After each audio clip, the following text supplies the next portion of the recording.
Le Gear 5 est critiqué depuis son apparition contre Kaido à Onigashima. De raisons majeures, un aspect cartoon excessif et pas assez mature selon certains, et une seconde raison liée à cette même dimension cartoonesque, la sensation d'invincibilité liée à ce que représente le médium cartoon dans l'esprit collectif des lecteurs. Rapidement, c'est l'attention qui est montrée du doigt dans One Piece et donc le Gear 5 qui devient une catastrophe industrielle majeure. Nous allons donc analyser ce Gear 5 dans cette vidéo et tenter de savoir s'il anéantit l'attention dans le manga de Eiichiro Oda.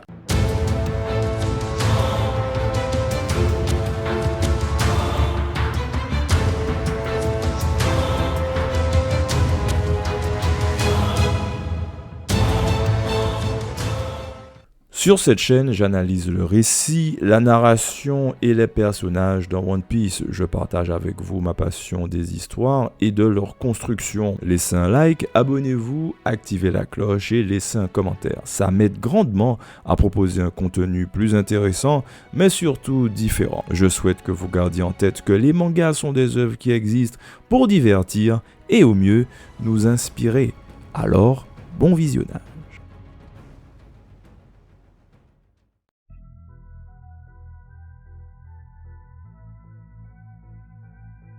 Savoir l'effet qu'a le Gear 5 de Luffy sur la tension nécessite de connaître un peu plus sur la définition même de cet élément en narration. On peut trouver une définition de la tension en narration sur Google qui donne une signification suivante. C'est le phénomène qui survient lorsque le récepteur d'un récit est encouragé à attendre un dénouement. Cette attente étant caractérisée par une anticipation teintée d'incertitude qui confère des traits passionnels à l'acte de réception. Plus simplement, la tension narrative est ce qui pousse le lecteur à vouloir savoir ce qu'il va se passer dans la suite de l'histoire. La tension est ce qui motive la simple question « il se passe quoi ?»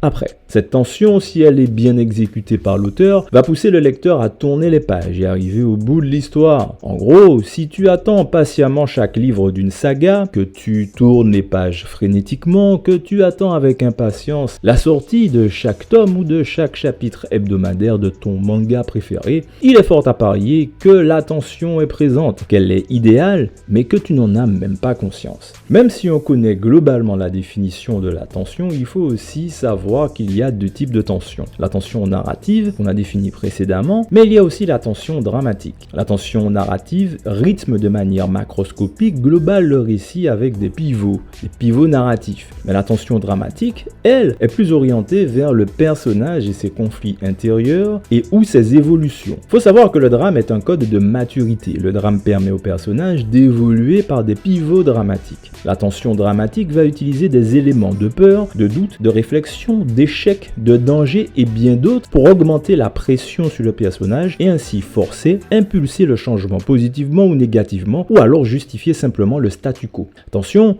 le danger, la peur sont des éléments qui sont palpables, oui, qui aident à faire varier la tension ou impulser le changement, mais ils ne doivent pas constituer des éléments obligatoires. Il faut dans tous les cas doser leur concentration car en réalité, être auteur est une sorte d'alchimie. Si mettre des éléments de peur et de danger étaient des gages nécessaires et obligatoires de tension, tous les films d'horreur seraient des chefs-d'œuvre. Dans les deux cas, la tension implique que le lecteur veut en savoir plus sur l'histoire ou les personnages principaux, se résumant à la simple phrase « il se passe quoi ensuite ?» Maintenant qu'on a défini ce qu'est la tension, on va pouvoir appliquer nos nouvelles connaissances, somme toute sommaires, au Gear 5 pour enfin en avoir le cœur net. Le Gear 5 annule-t-il la tension dans One Piece ?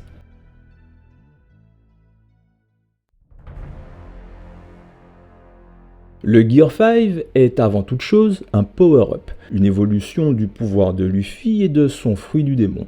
Le Gear 5 est l'aboutissement de l'évolution du personnage de Luffy tout au long de la saga des empereurs. Saga qui a commencé sur l'île des hommes poissons pour se terminer en apothéose sur le toit de Onigashima à Wano. Le Gear 5 est donc l'aboutissement d'une succession de péripéties logiques, d'une mise en scène calculée, ainsi que de confrontations mais aussi de conflits intérieurs tout autant qu'externes interne du personnage de Luffy. Cette succession de conflits matérialise l'évolution du personnage et se rapporte au code dramatique, qui, rappelons-le, est un code de maturité, un marqueur d'évolution du protagoniste en lien direct avec la tension dramatique. La succession des confrontations lors de cette saga avait pour but de faire évoluer Luffy, mais aussi les Mugiwara dans leur ensemble, et ce, en tant qu'équipage.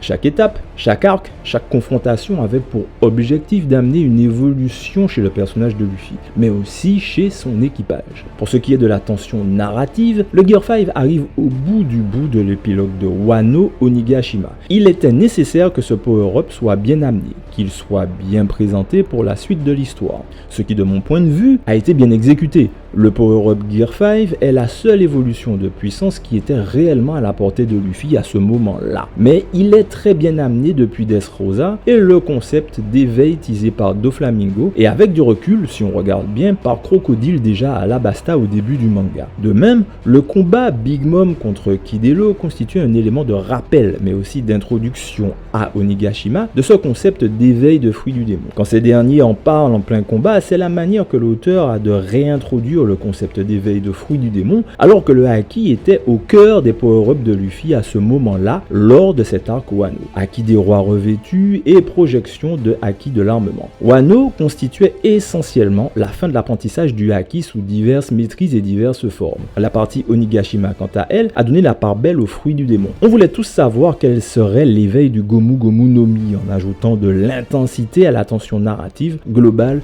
de l'histoire. Du point de vue de la tension narrative, il y a une forte symbolique autour de la mort de Luffy. Il devait en quelque sorte abandonner qui il était pour devenir plus fort. Il devait s'abandonner à son fruit du démon pour que les deux ne fassent plus qu'un. Il devait abandonner toute volonté pour en faire émerger une nouvelle. Pas celle de son fruit du démon de type Zoan, ni la sienne non plus, celle qui est arrivée au bout de ce chemin à Onigashima face à Kaido. Mais une nouvelle volonté où lui et son fruit du démon ne font plus qu'un. Et la mort sporadique mais aussi symbolique constituait ce moment unique car jamais Luffy n'abandonnerait quoi que ce soit volontairement. Il devait mourir pour renaître et cette symbolique donne une dimension puissante à la tension dramatique dans cet arc. Car on s'est tous posé la question, est-ce la volonté ou la conscience de Joy Boy, de Nika ou toujours celle de Luffy qui s'éveille à nouveau? Et la tension dramatique se situe exactement en ce point précis. Que va devenir le protagoniste qu'on suit? Est-il toujours le même?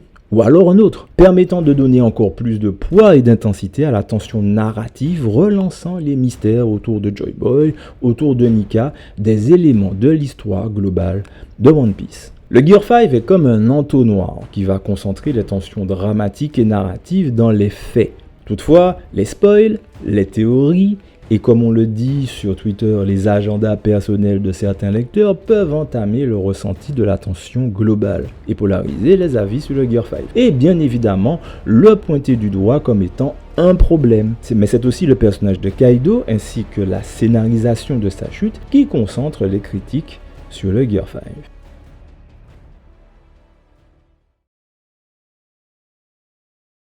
Luffy en Gear 5 bat facilement Kaido. Kaido, la créature la plus puissante du verse de One Piece, battue par Luffy Gear 5. Le Gear 5 ridiculise l'empereur imbattable Kaido, la créature la plus puissante du monde de One Piece. Plus rien ne peut arrêter Luffy en Gear 5. Le pouvoir de l'imagination du Gear 5 cartoonesque ne peut pas être battu. Le pouvoir de l'imagination ne peut pas être battu. La tension est réduite à zéro à cause de cette satanée transformation Gear 5.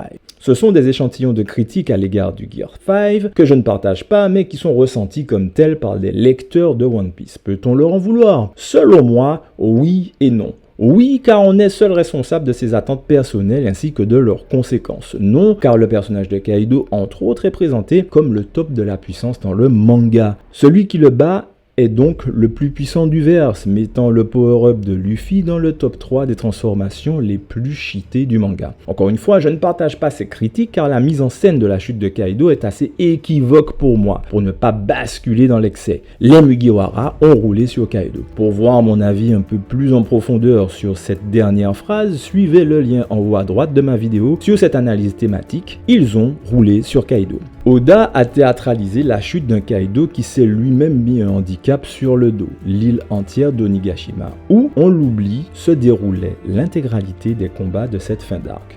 De plus, pour justifier que ce handicap amenuise les capacités de combat de Kaido en attaque ainsi qu'en défense, Oda fait faire une chute progressive de l'île qui est le signe que Kaido faiblit au fur et à mesure du combat. Le Gear 5 arrive à la fin de cette théâtralisation à un moment où Kaido est le plus faible. Mais malgré cet état, Luffy, même en Gear 5, peine à battre son opposant, finissant inconscient à la fin du combat, édifiant Kaido à ce moment-là, ou plutôt en confirmant que Kaido est la créature la plus puissante et la plus résistante du verse de One Piece. Mais ce n'est pas ce que retiennent une partie des lecteurs, des détracteurs de One Piece. Ils retiennent plutôt l'évidence. Luffy éveille le Gear 5, il ridiculise Kaido l'empereur. Par la forme cartoonesque et l'élasticité de cette transformation, il bat Kaido en un coup de poing qui n'est qu'un coup de poing. Il peut manipuler la foudre, il peut devenir géant, rien ne peut plus l'arrêter. Il bat la créature la plus puissante et devient donc le plus puissant du verse. Logiquement, plus rien ne peut l'arrêter et la tension est donc réduite à zéro et tout ce qui vient après est juste une formalité pour lui en fait. Une analyse simpliste car on évite de prendre du recul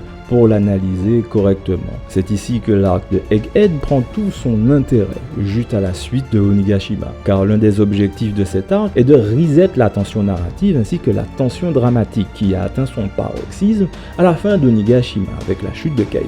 Il fallait repartir sur de nouvelles bases pour relancer la saga de clôture du manga, car on laissait un Luffy potentiellement au sommet de la piraterie avec la défaite incomprise, ceci dit en passant, de la créature la plus résistante et la plus puissante du verse. Sommet qui ne peut être atteint qu'à la fin du manga et non à la fin de la saga 2 sur 3 sagas au total. Egghead montre que Luffy a atteint l'avant-dernière marche. Il est dans les hautes sphères, mais là-haut, l'attendent les grands pontes du monde, ceux qui tirent les ficelles, qui dirigent le game mondial. Egghead montre un Gear 5 puissant, mais qui affiche aussi des faiblesses, des limites. Parmi elles, l'énergie nécessaire pour maintenir la forme. Luffy doit constamment recharger ses batteries en mangeant après chaque combat de niveau élite. Il ne peut pas compter sur des alliés comme Onigashima systématiquement pour tenir le ou les boss du niveau. Les types en face ne sont pas arrogants comme Kaido, ils ne vont pas se mettre en handicap pour montrer qu'ils sont les plus forts. Et enfin, contrairement à Kaido sur Onigashima, tu ne peux pas compter sur une connaissance potentielle des atouts de combat de tes adversaires.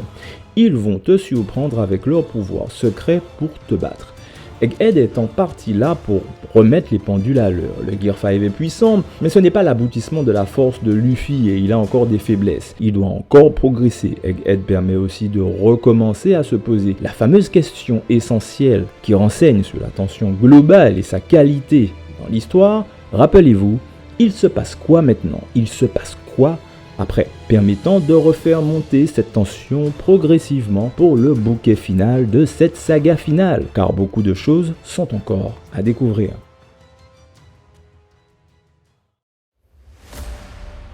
Le Gear 5 réduit-il la tension dans One Piece? Si vous avez bien écouté et compris ma position, vous verrez que non. C'est un non sans équivoque. Les pauses hebdomadaires, le format épisodique tendent à flouter le lien entre les arcs et la capacité que nous avons de conceptualiser et ressentir cette tension au sein de l'histoire. C'est à la fois bon et moins bon car les lecteurs sont prompts à critiquer durement le travail de l'auteur, mais aussi à provoquer une hype avec du bad buzz autour des chapitres. Ce qu'il y a à retenir, c'est que One Piece crée toujours de l'engouement, de la hype ou de l'envie de savoir la suite, ce qui est le but de l'attention dans une histoire, répondre à la fameuse question « Il se passe quoi après ?» On veut savoir. Et chaque semaine, les spoils, les résumés complets, les vidéos de spoil, les théories sur spoil et les scantrad nous montrent que One Piece provoque toujours le même engouement. On veut connaître la suite. Donc non, le Gear 5 n'annule pas les tensions dramatiques et narratives dans le récit, et le Gear 5 est peut-être la meilleure idée qu'a eu l'auteur, guidé par le talent, mais aussi la passion pour son histoire. Merci d'avoir écouté cette vidéo, qui est marquée d'un ton toujours un peu péremptoire et un poil arrogant. Mais rappelez-vous que c'est ma vision et non la vérité. Je souhaite simplement vous proposer un autre point de vue, une fraction de cette vérité que nous cherchons tous. Alors, je vous dis à plus l'équipage.